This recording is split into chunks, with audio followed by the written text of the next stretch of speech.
It's the fun. When you have a passion for something, I had worked with ORS, Motion, Liveware. Whoa!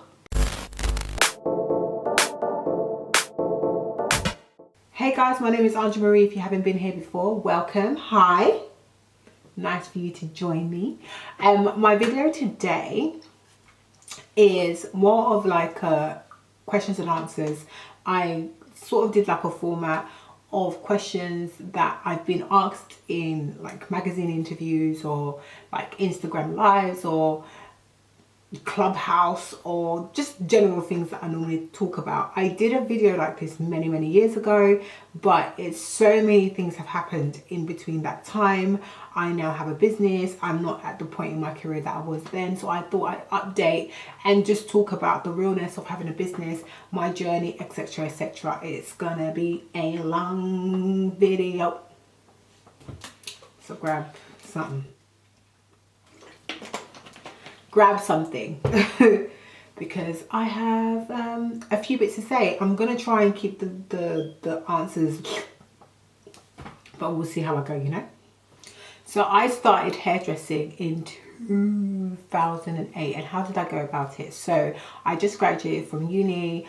I was at a point in my life where I felt quite lost. Hairdressing was something that I really wanted to do. I really wanted to do it since the age of 7 when I knew I could actually do hair, but I'm African and the parents did not believe, I'm not even going to say the parents, my mum did not believe in this dream like it, and I did not have enough balls at the time to contradict what she was saying or anything. So once I graduated uni, I felt quite like a failure at the time, and I just felt, and we had just gone into recession 2008.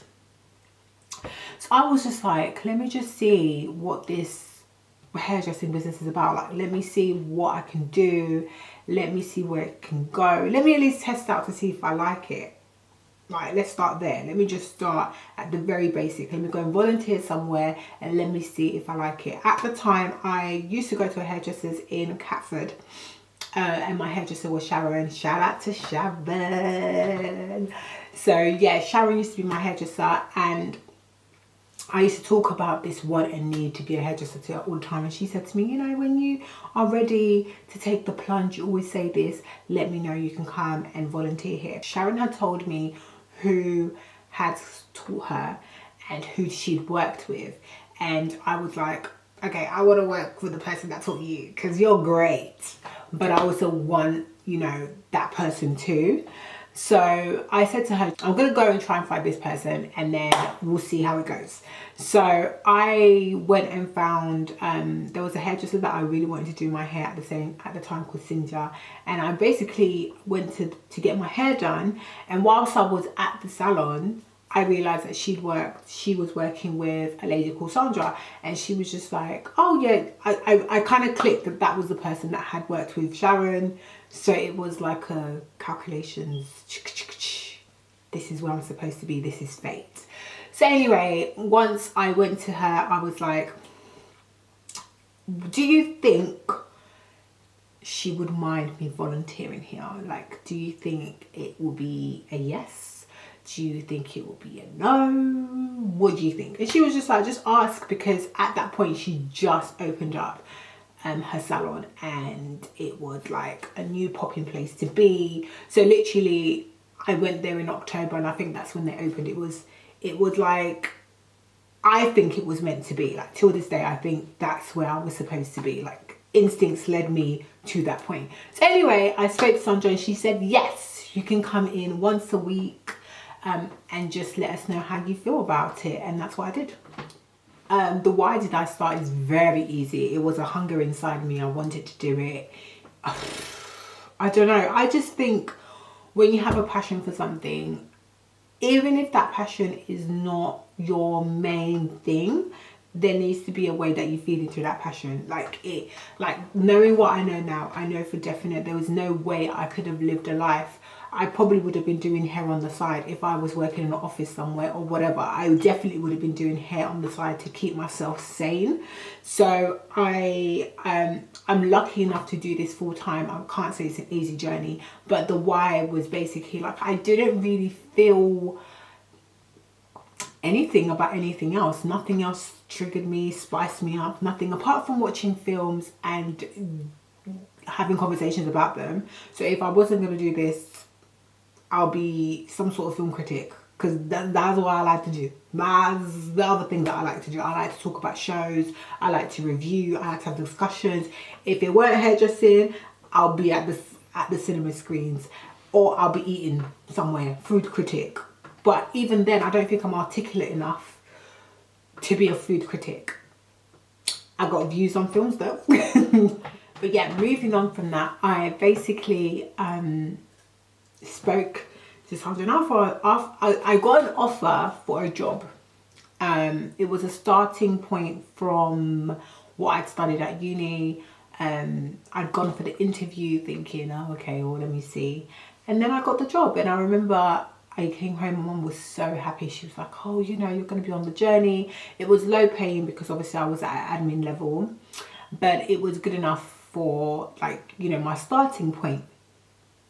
And I remember feeling happy, but really, really unhappy as well, because I just thought, oh, well, now what I want isn't going to happen, and maybe this is a sign.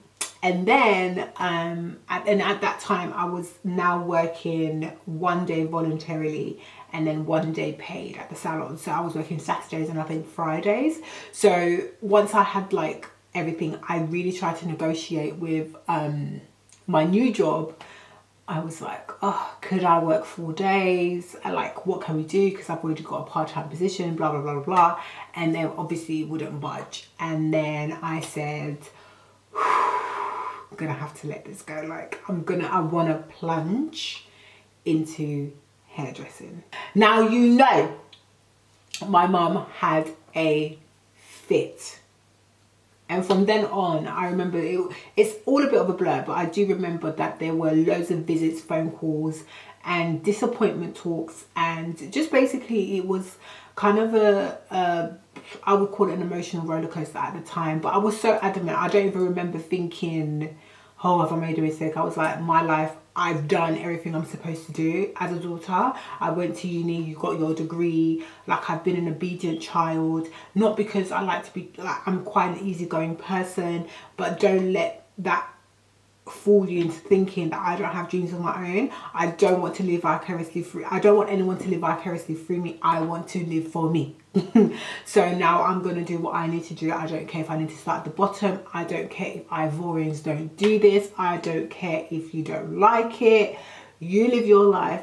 I will live mine. And if you don't want me living in your house while doing so, I'm happy to move out. Like, that's how dead, like, I was about it, because I just had enough at that point. And it's not even like she was doing things that were out of order. I just felt like, let me live my life.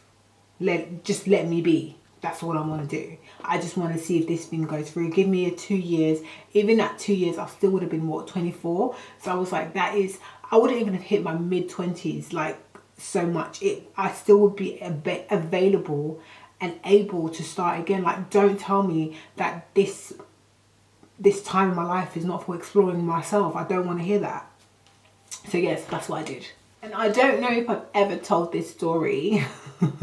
So basically, I was enrolled in like college, and I practiced. I was taken on as an apprentice at the salon, so I was like paid.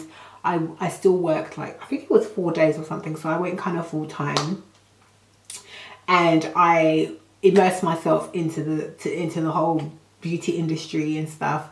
And then after, I think it was 2011, I graduated, so that I was done.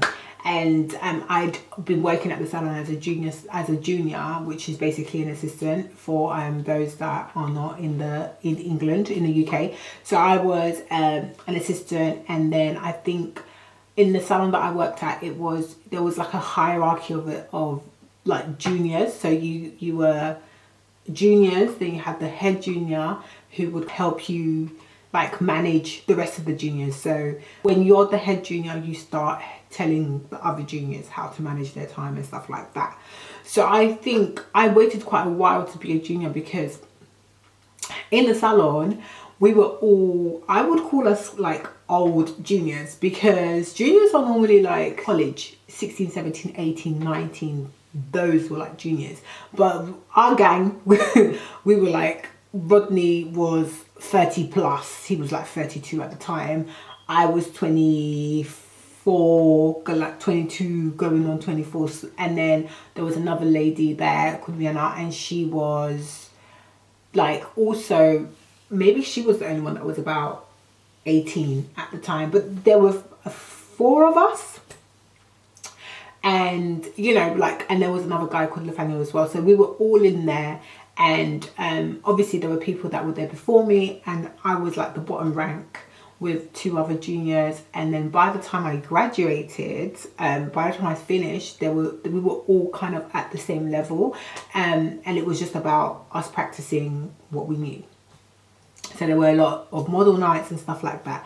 Anyway, once I made it to junior stylist, so that's when you're head junior, after becoming head junior, is to help you practice managing like people and your column, whatever, and then you become a junior stylist. And with a junior stylist, what normally happened where I worked is you kind of were very close. I worked next to my teacher, potentially, so that she could oversee what I was doing, and could get me more confident. And when I was a junior stylist, what I did was I had maybe 3 clients in a day, and there would be things like a wash and roller set to begin with like a light trim, and then I would move on to things like a relaxer. And how I got moved on to those people were either putting flyers outside so that I could attract people at, I think my prices were a cheaper price, to attract people. So we did model nights people, or there were clients who I'd assisted on who didn't mind me doing their hair. So that's how you kind of build your clientele. So anyway, I'd kind of gone past that point. So now we're probably 2000, I want to say 2012, 2013. So even though you graduate or you finish at college, you're still rough. You still need some time to learn, to practice what you know. So it took me a couple of years. I want to say like by 2013, that's probably when I was a bit more confident. This information may be false. It might have been 2012. I don't know. I'll have to look at my first like videos that I put up. But those videos, I was just made stylist. So by then I kind of knew how to do pixie cuts and blah, blah, blah. Right. So then I remember I wasn't terrible at pixie cuts. I resented it because I found them very difficult. I resented the colour and I resented the pixie cuts. I loved like mostly everything else. Like blow drying, I've got my wrist hurts a lot, so round brush blow drying wasn't my favourite, but I just pushed through it until I fell in love with it. But I really loved washing hair. I really loved like roller sets and cutting and stuff like that. But I just always got a little bit confused over shortcuts, or I felt like I needed practice with shortcuts. So I remember my girl Vicky, you've seen her on my channel like before. Vicky like took it upon herself to write me a list of all the things that I needed to work on. And that came because I was highly frustrated where I worked. I felt like I was overlooked. I felt like I wasn't really seen, because I felt like there were other favourites, and I just didn't feel like, I think I came to a point where I get frustrated when I want to reach a goal and I don't feel like I'm reaching that goal, and I start basically feeling deflated, I start feeling resentful, and I start like feeling stuck is the best word that I can find. And I started feeling like that, and I was at a point where I was just like, you know what, maybe this is it, like this is where this salon takes me. Obviously there are other people here that require more attention. I don't think it, and I don't actually think it was intentional. I just think that when you've got a lot of people to teach, sometimes you overlook some. And I was so happy to help out. Sometimes I feel like I overlooked my education. So I just started getting really frustrated with myself. I spent a lot of time crying about it. I spent a lot of time feeling quite resentful at the situation. And then I remember I had a conversation with Vicky, and I was like, you know what, I'm gonna leave because it's not it, it's not for me. And she just came back the next time I worked, and she was like, here's a list of all the things that you need to work on, and I'm not going to tick off these things until I feel you are ready. She came through. She came through. That was like the pivotal moment. So anyway, all those things we worked through, and like I was happy again. I was like, okay, as long as somebody's teaching me, I'm here. If you're not teaching me, I'm gone. If I feel like my education is at risk, if I feel like my time here is finished, I will not hesitate to leave, because I don't have time to be here. I know what I've given up, so I don't have time to be here and be of this age and not be where I want to be. Like, I need to feel like the train is moving. This chuku chuku chuku chuku chuku, I don't like it. So yeah, so then after that, like very soon after that, I was made a stylist, and all was good. How did you get started on YouTube? So that's where this story leads to. So now I bought myself a camera, and I said to myself, I'm going to film myself at work, because one, I wanted to start a YouTube. So I think I wanted to do reviews originally on YouTube for hair. That like I said, I loved films and stuff like that. So I thought, oh, maybe I should film myself doing reviews on hair and stuff like that and give a little advice. That was originally what I wanted to do on YouTube. But then I was like, okay, since I'm starting this reviews and stuff on YouTube, let me as well like use the private setting on YouTube and upload videos of me doing hair. Like, I'm just going to fast forward them, and those videos are going to be personally for me to look and see how far I've come. So in a year's time, I'll be able to look at the videos and be like, okay, this is what you used to do wrong, or this is how you, like, I like things like that. So that was the plan. So I filmed a couple of videos, I edited them down, uploaded them, then I started seeing comments. By the second video, I started seeing comments, and I think my comments were turned off or something. I started seeing comments. I was like, why am I getting comments on a private video? Why? What is happening here? Something's not right. And didn't really look into it. By the third video, I was like, no. YouTube is playing me. I hadn't put the videos on private, they went public. And that's how I started uploading the videos that you guys love today. That's how it started. It was by accident, it wasn't on purpose. And again, everything happens for a reason. But those very videos are how I built my clientele at the salon that I worked at. I just... and I remember I started taking it seriously, and pretty much they laughed at me. They were like, what are you gonna do? What are you doing with this camera? And I was like, look, people are commenting. I think this will be a way to help me. And yeah, like literally, I was laughed at. It was like, I don't know what you're talking about. I don't know what you're doing. It was kind of like, whatever. And not everyone, like I'm not gonna sit here and say everyone, but it wasn't something that was taken very seriously. And then it pretty much gave me a whole column. Like, I would say a solid 75% of my column came from YouTube. People started coming in. My name is Marie, and everyone knows me as Marie. And as I am French, my French side of my family call me Andree. And so I thought, okay, I'm gonna just put on my YouTube Andree Marie, because I don't want to be called Marie. Like, everyone in my family is called Marie something. I've got a double barrel name, so it's Marie double barreled with another part, and everybody in my family is called Marie something, and I just didn't want to be Marie anything. So I was like, let me just call myself by my first name, Andree. and just have the Marie there. So that's how Andree Marie was born on the channel. And then people started coming into the shop calling me Andree, and I was like, oh, Andree Marie. And I remember when we got the first phone call, like Charlene answered the phone because she was the manager at the time, and whoever was on the phone at the time, sorry I can't even remember, was like, oh, you know, I'm looking for a lady called Andree Marie. And she was like, who? There is no Andree Marie that works here. There's a Marie, but there's no Andree Marie. She was like, yeah, she uploads videos on YouTube. And it was like a real baffled conversation. And in the end, she figured out it was me, booked with me, and she was like, where are you posting up these videos? And I was like, yeah, YouTube. And it just kept on coming.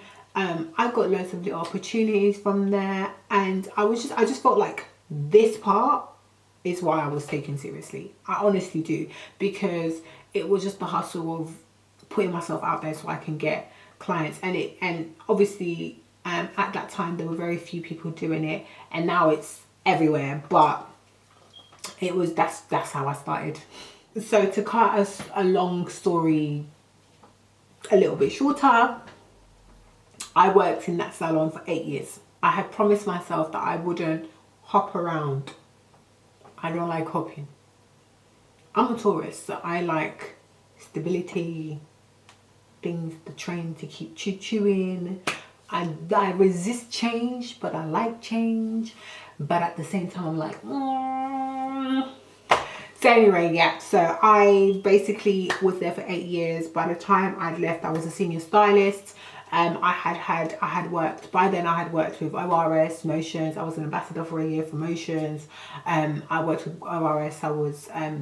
I had gone to France to speak and translate in French and learn different things with ORS. So I had worked, and I'd worked and assisted with Avalon, and just like getting myself known in the industry and getting myself known where I wanted to be known, and just going for the things that I wanted to go for. Initially, I also wanted to really be more like European international in terms of, because I speak French, I wanted to be a little bit more out and about. But again, I really like the stability of being in one place at the same time, but I'm kind of, again, open to that. So yeah, so that's how long I stayed there. Then I went freelance after a while at the same place, after working there for, I want to say, like just over 6 years and a half. I then became freelance and worked for over a year and a half. And then I decided to open up my own shop and open up my own little boutique. And that is how MAISON Style came about. Again, I just felt like I outgrew the place where I was. I wanted somewhere that I could call, not even necessarily my own. I wanted somewhere like that I could just be completely myself with. I felt like at that point I had enough clients to support a business, like a small business, not something outrageous, just 3 chairs, something where I can work myself. I didn't envision having like other stylists working there. It was just, let me just have my own little space and let me just build a business from that, and let me see how far it goes. Let me just take it one step at a time. And then I decided to call it MAISON Style, aka MAISON Style, MAISON Style, because I believe that when you attach your name to certain things, I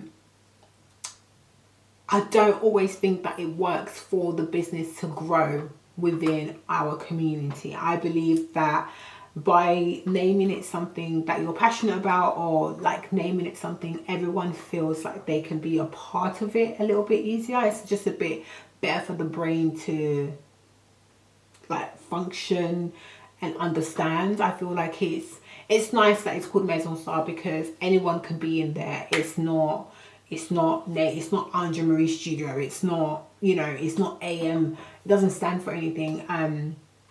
It's just MAISON Style, and I wanted to see if I can build what I built with myself with MAISON Style.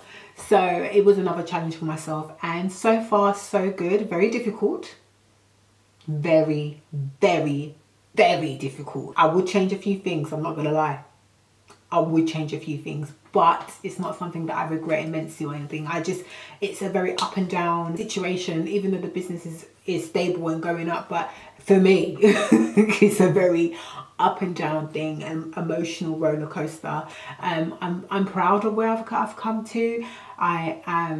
I feel like this video also, when I look back at it, I'll be like, oh, okay, so you've done a lot. You've done some bits, sis. You've done some bits, but you know, I don't feel like I celebrate myself a lot. So today's International Women's Day. So happy International Women's Day to everyone that is out there. Anyone that's struggling with a business, starting a business, girl. It's not going to be easy, but it's going to be worth it. So yeah, so that's my story. That's how I started. I don't even know if I've answered the questions. I just know that I started talking and I haven't stopped. So Maison style has literally made me grow up in so many different ways. Becoming a hairdresser has made me grow up in different ways. But becoming a salon owner, that has literally shown me so much. And I always say, like, the salon prepped me a little bit for being a mum, in ways that I don't think I've got time to talk about, but it definitely has changed so many different like parts of me. I'm very grateful to Maison Star. I'm very grateful for the challenges it's brought to me, the frustrations. It's an eye-opener. It's not easy. It's not easy, gang. It's not easy, gang. It's not easy. It's not. And I think I make it very clear. Wherever you bring me, I'm always like, think about it before you get into the business. Like, I'm not trying to sugarcoat and be like, oh my god, it's so amazing. It is amazing. It is. But it's also bloody hard. And if we can know that, then I've done my job. That's it. So yeah, it feels really good to talk about this story. I hope that, you know, you guys have taken something from it. My journey has been long. It's been from 2008. It's been 13 years since I started this journey. I'm still pretty much, I feel like, at the beginning of another journey. And I just don't think it stops. So yeah, I hope you've enjoyed this story. I would love to see what you think. I also would love to know which one of you guys own a business. Let me know in the comments, like, you know, what were your struggles, what were your struggles? What have you learned? What do you love? What's your passion? I love interacting with you guys in the comment section. So I would love to hear from cosmetologists, hairdressers, makeup artists, whoever watches these videos. I would love to hear from you because I love stories. Okay, so peace and see you next time.